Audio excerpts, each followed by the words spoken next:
Main వీడియోలోకి వెళ్లే ముందు ఒక సాడ్ న్యూస్ ఏంటంటే హీరో జీవా తండ్రి అయిన ఆర్‌బి చౌదరి గారు కార్ యాక్సిడెంట్ లో చనిపోవడం జరిగింది. ఆయన నిర్మాణ సంస్థ అయిన సూపర్ గుడ్ ఫిల్మ్స్ ద్వారా 99 మూవీస్ ని ప్రొడ్యూస్ చేశారు. తెలుగులో చిరంజీవి గారితో, వెంకటేష్ గారితో, పవన్ కళ్యాణ్ గారితో, తరుణ్ గారు, జగపతి బాబు గారు, శ్రీకాంత్ గారు, రాజశేఖర్ గారితో ఇలా తెలుగులో చాలా హీరోస్ తో మంచి సినిమాలని మనకి అందించారు. ఆయన మరణ వార్త విన్న సినీ ఇండస్ట్రీ షాక్ కి గురై తన కుటుంబానికి కండోలెన్స్ ని తెలియజేస్తున్నారు. జర్నలిజం బ్యాక్ డ్రాప్ లో వచ్చిన బెస్ట్ పొలిటికల్ థ్రిల్లర్ ఏది అంటే చాలా మందికి గుర్తొచ్చే మొదటి సినిమా రంగం. పవన్ కళ్యాణ్ గారి కెమెరామెన్ గంగతో రాంబాబు కూడా ఉంది. స్టోరీ, సాంగ్స్, పూరి గారి డైలాగ్స్, కళ్యాణ్ గారి యాక్టింగ్ ఇవన్నీ బాగున్నా కానీ ఆ మూవీ అంతా రియలిస్టిక్ గా ఉండదు. ఎందుకంటే ఆ మూవీలో హీరోకి ఎలివేషన్స్ ఇవ్వాలి. రియలిస్టిక్ గా ఉండాలంటే హీరోయిజం కన్నా స్టోరీకే ఎక్కువ ఇంపార్టెన్స్ ఇవ్వాలి. 2011లో వచ్చిన రంగం మూవీ బాక్సాఫీస్ దగ్గర సెన్సేషన్ క్రియేట్ చేసింది.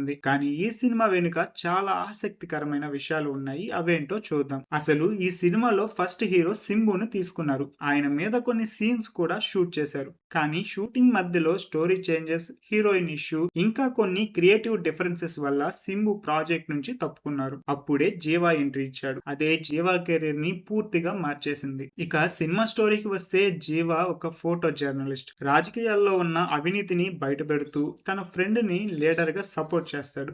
కానీ చివర్లో ఒక పెద్ద ట్విస్ట్. తన ఫ్రెండే అసలైన మాస్టర్ మైండ్ అని తెలిసి హీరో షాక్ అవుతాడు. ఇంకో ఇంట్రెస్టింగ్ విషయం ఏంటంటే నార్వేలో షూటింగ్ జరుపుకున్న తొలి తమిళ సినిమా ఇదే. ఎందుకో ఏమో పాటలో ఒకే ఒక్క షాట్ కోసం టీం 6 గంటలు ట్రెక్కింగ్ చేసింది. అలానే టైటిల్ కార్డ్స్ కూడా అప్పట్లో ట్రెండ్ ని సెట్ చేశాయి. చెన్నైలో సుమారు 1000 మంది ఫోటోగ్రాఫర్లు పంపిన ఫోటోలతో 3 నిమిషాలకి పైగా టైటిల్స్ ని డిజైన్ చేశారు. హీరోయిన్ కార్తిక నాయర్ ని కూడా చాలా నేచురల్ గా జర్నలిస్ట్ లా కనిపించాలనే ఉద్దేశంతో తీసుకున్నారు. సో మూవీలో హీరోయిన్ గ్లామర్ కన్నా యాక్టింగ్ కే ఇంపార్టెన్స్ ఇచ్చారు డైరెక్టర్ గారు. సుమారు 14 కోట్ల బడ్జెట్ తో తీసిన ఈ సినిమా తమిళంలో కోగా, తెలుగులో రంగంగా రిలీజ్ అయ్యి భారీ కలెక్షన్ రాబట్టి బ్లాక్ బస్టర్ అయింది. హారిస్ జయరాజ్ మ్యూజిక్, ప్రకాష్ రాజ్, కోట శ్రీనివాసరావు గారి యాక్టింగ్ ఈ సినిమాను ఎవర్ గ్రీన్ గా నిలబెట్టాయి. మరి మీకు రంగం సినిమాలో ఏ సాంగ్ అంటే ఇష్టం? కామెంట్ చేయండి.